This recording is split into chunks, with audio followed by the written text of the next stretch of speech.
Student standard 10 के mains में chapter number 8 introduction to trigonometry ये हमारा कंटिन्यू था। उसमें हमने एक्सरसाइज 8.3 में क्वेश्चन नंबर 1 इवैल्यूएट वो हमारा हो चुका था। ठीक है, क्वेश्चन नंबर 1 हो चुका था। नाउ क्वेश्चन नंबर 2 है शो दैट, तो वो हमारा सिलेबस में से कैंसल है। क्वेश्चन नंबर 2 है वो सिलेबस में से क्या है, कैंसल हो चुका है। ठीक है, तो अब हम करेंगे क्वेश्चन नंबर 3। ठीक है, exercise 8.3 question number 3। Question number 3 है कि if 10 to a is equal to quote a minus 18 where 2a is an acute angle। 2a acute angle है, दैट मीन्स कि a तो acute, ऑब्वियसली 2a acute है तो a उससे half होगा तो acute ही होगा ना। ठीक है, then find the value of a, तो हमें a की वैल्यू फाइंड करनी है। जब ऐसे क्वेश्चन आपको दिए हो ना तब आप देखना कि हमने लास्ट लेक्चर में आइडेंटिटीज मैंने आपको लिखवाई थी कि tan 90 minus a is equal to cot a and cot 90 minus a is equal to tan a। फिर था sin 90 minus a is equal to cos a and cos 90 minus a is equal to sin a। फिर था sec 90 minus a is equal to cosec a and cosec 90 minus a is equal to sec a। तो ये 6 identities हमने देखी थी। ठीक है, तो ऐसे टाइप के क्वेश्चन होंगे ना, उसमें मैंने आपको बोला था, जब मैंने आइडेंटिटी लिखवाई ना तब मैंने आपको बोला था कि आप दो फंक्शन की पेयर बना लेना। जैसे कि साइन कोस की पेयर है तो वो एक दूसरे में आएंगे, फिर पेयर होगी टेन कोट की तो वो दोनों एक दूसरे के आजू बाजू में मगर मतलब उलट सुलट आप लिख सकते हैं। ठीक है, एंड तीसरी पेयर थी सेक कोसेक की। तो आप इसी टाइप के क्वेश्चन में ऑलवेज देखोगे कि जो पेयर है ना वही फंक्शन आपको दिए होंगे। मतलब कि टेन और कोट की पेयर है तो वही फंक्शन आपको दिए है। टेन और कोट की पेयर है तो आपको वही फंक्शन दिए है। ठीक है, फिर मैंने आपको बोला था कि आइडेंटिटी है तो आप LHS is equal to RHS भी लिख सकते हो और RHS is equal to LHS भी लिख सकते हो। ठीक है, दैट मीन्स कि मैं ऐसा लिख सकती हूँ कि tan a is equal to cot 90 minus a। हमने लिखा था कि cot 90 minus a is equal to tan a, पर मैंने आपको बोला था कि आइडेंटिटी है मतलब कि हम दोनों साइड यूज कर सकते हैं। दैट मीन्स कि मैं tan a की जगह पे कोट 90 माइनस a लिख सकती हूँ। ठीक है, अब क्वेश्चन में हमारे पास 2a है तो मैं यहाँ पे दोनों साइड 2a कर देती हूँ। क्या फर्क पड़ता है, एंगल कोई भी दिया हो, यहाँ पे a की जगह पे दोनों में b भी दिया हो तो भी चलेगा, दोनों में थीटा दिया हो तो भी चलेगा। हमें तो सिर्फ एंगल से मतलब है, फिर वो a हो 2a हो 3a हो क्या है, हम तो सेम आइडेंटिटी अप्लाई करेंगे। ठीक है, आया समझ में। ठीक है, तो मैं यहाँ पे tan 2a की जगह पे क्या लिखूंगी, कोट 90 माइनस 2। ठीक है, तो tan a की जगह पे लिखती हूँ cot 90 minus 2a is equal to cot a minus 18 as it is. ठीक है, यहाँ पे मैं रीजन में लिखूंगी कि tan a is equal to cot 90 minus a। इस आइडेंटिटी का यूज करके मैंने tan 2a की जगह पे कोट 90 माइनस 2a लिखा है। ठीक है, अब आपको दिख रहा है कि दोनों साइड कोट फंक्शन आ गया, दोनों साइड कोट फंक्शन आ गया। अब दोनों साइड की वैल्यू सेम है, दोनों साइड फंक्शन सेम है, मतलब कि दोनों एंगल सेम होंगे दोनों साइड, तो ही दोनों की वैल्यू सेम होगी ना। ठीक है, दोनों कोट फंक्शन की वैल्यू सेम है बट बीच में इक्वल टू है, इसलिए दोनों कोट फंक्शन की वैल्यू सेम है। दैट मीन्स कि दोनों की ये जो एंगल है वो सेम हो गए तो ही वैल्यू सेम आएगी ना। कभी भी cot 30 is equal to cot 45 होता है नहीं, कोट 30 इज इक्वल टू ही कोट 30 होगा ना। दोनों एंगल सेम होंगे तो ही इक्वल होगा। दैट मीन्स कि ये दोनों एंगल क्या होने चाहिए, सेम होने चाहिए। दैट मीन्स कि देयरफॉर 90 माइनस 2a 90 डिग्री, हाँ 90 minus 2a is equal to a minus 18 degree आएगा। ठीक है, अब ये 2a नेगेटिव है तो इस साइड ले जाऊंगी तो पॉजिटिव हो जाएगा और माइनस 18 इस साइड आएगा तो प्लस 18। दैट मीन्स की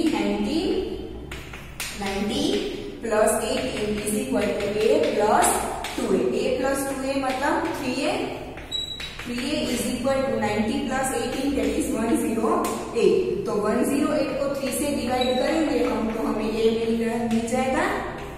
ठीक है, तो a इज इक्वल टू क्या मिलेगा, 10 डिवाइड बाई 3 दैट इज 9, 1 बचा 18 हुआ 3 6 18, तो a इज इक्वल टू क्या मिला मुझे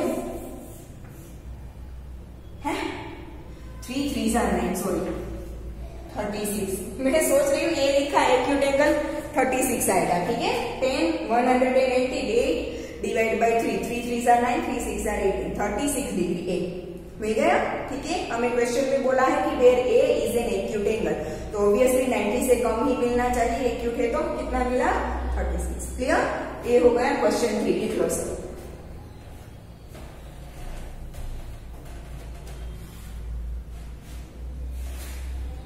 हो गया सबका। अब क्वेश्चन 3 के बाद क्वेश्चन 4 है, बट वो हमारा सिलेबस में से कैंसिल हो चुका है। क्वेश्चन 4 क्या है, सिलेबस में से कैंसिल है, तो अब हम करेंगे क्वेश्चन नंबर 5, ठीक है।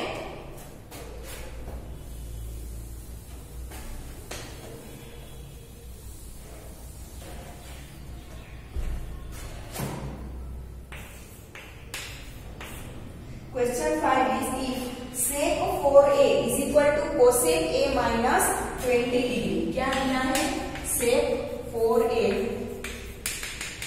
is equal to cosec a minus 20 degree,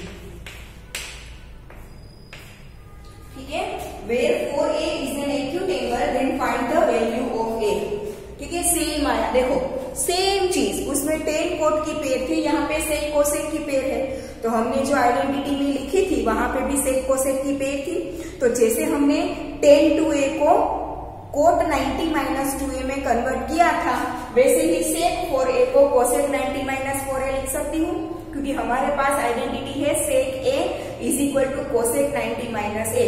तो a की जगह पे 4a लिख दूं तो क्या आ जाएगा, sec 4a is equal to cosec 90 minus 4a होगा, ठीक है।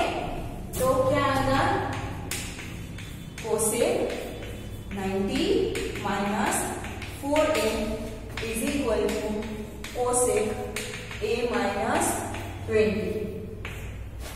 रीजन क्या लिखूंगी, आइडेंटिटी है कि sec a is equal to cosec 90 minus a। इसके ऊपर से मैंने सेक 4a की जगह पे कोसेक 90 माइनस 4a लिखा, ठीक है। अब जैसे दोनों साइड आगे के क्वेश्चन में जैसे दोनों side cot cot function same थे, तो हमने एंगल को सेम दिखाया था, वैसे ही यहाँ पे दोनों side cosec cosec function same है, तो दोनों साइड के एंगल सेम हो जाएंगे, ठीक है। तो 90 minus 4a is equal to a minus 20। अब माइनस 4a को इस साइड लेके जाओ तो प्लस 4a, एंड माइनस 20 इस साइड आएगा तो प्लस 20। तो 90 plus 20 is equal to a plus 4a, क्या आएगा 5a। 90 प्लस 20 110, a क्या आएगा 110 डिवाइड बाई 5, तो a इज इक्वल टू 5 2 जार 10 5 2 जार 10, क्या मिला 22 डिग्री। 4a एक्यूट था, तो ऑब्वियसली a है वो एक्यूट ही मिलना चाहिए। क्लियर हो गया, ये मिल गई a की वैल्यू। लिख लो सब क्वेश्चन नंबर 5।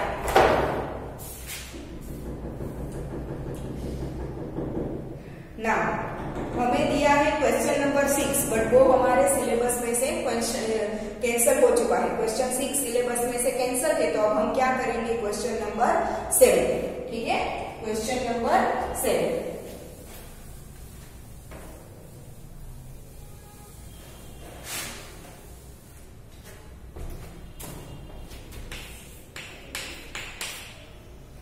क्वेश्चन 7 है हमारा, express sine 67 degree plus cos 75 degree in terms of trigonometric ratios of angle between 0 degree and 45 degree, ठीक है। हमें एक एक्सप्रेशन दिया है कि sine 67 degree plus cos 75 degree, इसे हमें ऐसे ट्रिगोनोमेट्रिक रेशियो में, फिर यहाँ पे साइन कोस की जगह पे बाकी कोई ट्रिगोनोमेट्रिक फंक्शन आ जाए तो चलेगा, बट ये जो एंगल 67 एंड 75 है ना, उसे हमें कन्वर्ट करके 0 से 45 के बीच का लाना है। एंगल किसके बीच में होना चाहिए, 0 to 45 के बीच का होना चाहिए। 67 और 45 को हमें कन्वर्ट करके किसमें लाना है, 0 to 45 के बीच में, ठीक है। तो हम 90 माइनस वाली आइडेंटिटी करेंगे। ठीक है, देखो 67 को 90 में से माइनस कर दो, कितना आएगा 23, और 75 को 90 में से माइनस कर दो, कितना आएगा 15। हो गया 0 to 45 के बीच का। ठीक है, तो हम वो वाली आइडेंटिटी यूज करेंगे। ठीक है, तो sin 67 की जगह पे मैं क्या लिख सकती हूँ, cos 90 minus 67, because sin a is equal to cos 90 minus a।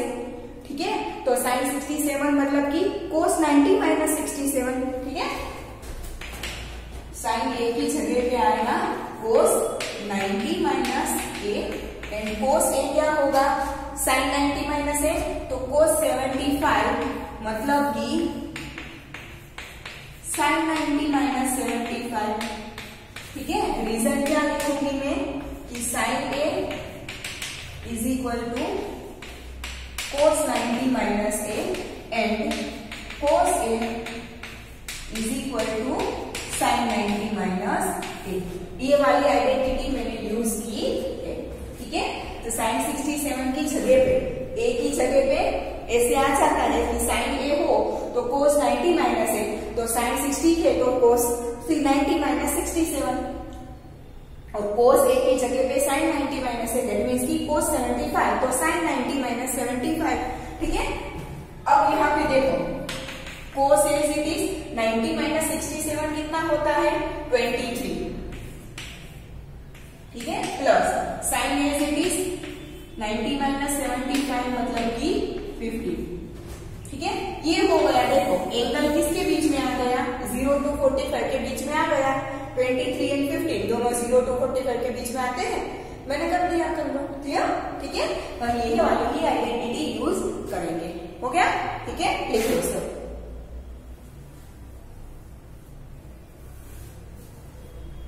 Clear हो गया क्वेश्चन नंबर 7। अब उसके बाद क्वेश्चन 7 के नीचे ही है टॉपिक 8.5 ट्रिग्नोमेट्रिक आइडेंटिटीज, वो सिलेबस में से कैंसर, मतलब कि चैप्टर के अब पीछे का जो भी है ना वो सब कुछ कैंसर। एक्सरसाइज 8.3 के बाद का सब कुछ कैंसल है।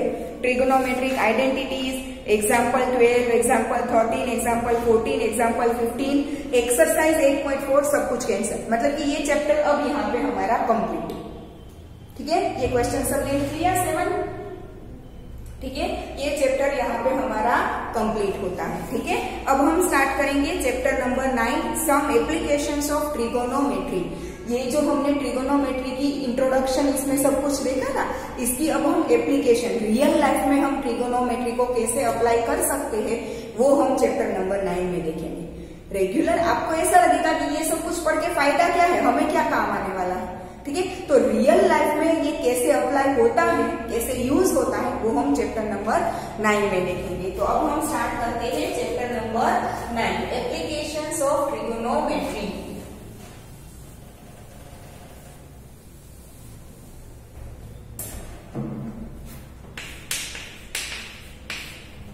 क्या है, सम एप्लीकेशंस ऑफ ट्रिगोनोमेट्री।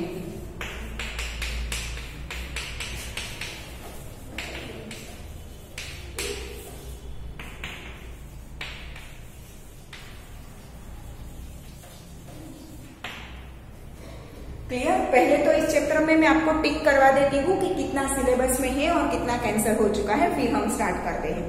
ठीक है, तो पेज नंबर 195 चैप्टर का पहला page, some applications of trigonometry, topic 9.1 introduction syllabus में है।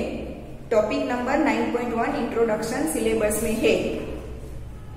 फिर page 196 topic 9.2 Heights and distances, page 196 topic 9.2 Heights and distances syllabus में है, वो सिलेबस में है। ठीक है, फिर पेज 198, पेज 198 उस पे है एग्जाम्पल 1 सिलेबस में है, एग्जाम्पल 2 सिलेबस में है। ठीक है, पेज 198 का एग्जाम्पल 1, 2 दोनों सिलेबस में है। पेज 199 एग्जाम्पल 3 सिलेबस में है, पेज 199 एग्जाम्पल 3 सिलेबस में है। Page 200 example 4 cancel, page 200 example 4 syllabus में से कैंसल। ठीक है, page 201 page 201 example 5 cancel, example 5 cancel. Page 202 example 6 cancel, page 202 example 6 cancel, उसमें ही नीचे एकदम है एग्जाम्पल 7 वो भी कैंसल, एग्जाम्पल 7 कैंसल। फिर पेज 203 पर आता है एक्सरसाइज 9.1, पेज 203 पर आता है एक्सरसाइज 9.1, उसका क्वेश्चन 1 2 3 सिलेबस में है, क्वेश्चन 1 क्वेश्चन 2 क्वेश्चन 3 सिलेबस में है, तीनों सिलेबस में है, ठीक है। फिर पीछे page number 204 example question 4 and 5, exercise 9.1 का क्वेश्चन 4 एंड 5 सिलेबस में है, एक्सरसाइज 9.1 का क्वेश्चन 4 एंड 5 सिलेबस में है। फिर उसके बाद के सारे क्वेश्चंस कैंसल, क्वेश्चन 6 7 8 9 10 11 12 13 14 15 16 सारे कैंसल, मतलब कि एक्सरसाइज 9.1 में क्वेश्चन 5 तक है, पीछे के सारे क्वेश्चन कैंसल, क्वेश्चन 1 2 3 4 5 है, 6 से लेकर सारे कैंसल। क्लियर, ठीक है। तो ये हमने टिक कर लिया एक्सरसाइज चैप्टर 9 का सिलेबस टिक। एक ही एक्सरसाइज है, नीचे तो समरी दे दिया है, ठीक है। सिर्फ एक्सरसाइज 9.1 ही सिलेबस चैप्टर में है, एक ही एक्सरसाइज, उसमें से भी 5 क्वेश्चन ही है, ठीक है, 5 पीछे का कैंसल, और एग्जाम्पल भी 3 एग्जाम्पल ही है। देखो तो इस चैप्टर में से टोटल 8 क्वेश्चन ही है, 3 एग्जाम्पल एंड एक्सरसाइज 9.1 के 5 क्वेश्चन, ठीक है। तो मैंने टिक करवा दिया है, बट चैप्टर हम नेक्स्ट लेक्चर से अच्छे से स्टार्ट करेंगे, आज हम यहाँ तक रखते हैं, ठीक है। मैंने टिक करवा दिया है, बट डिटेल में क्या है वो हम नेक्स्ट लेक्चर से देखेंगे, आज यहाँ तक रखते हैं।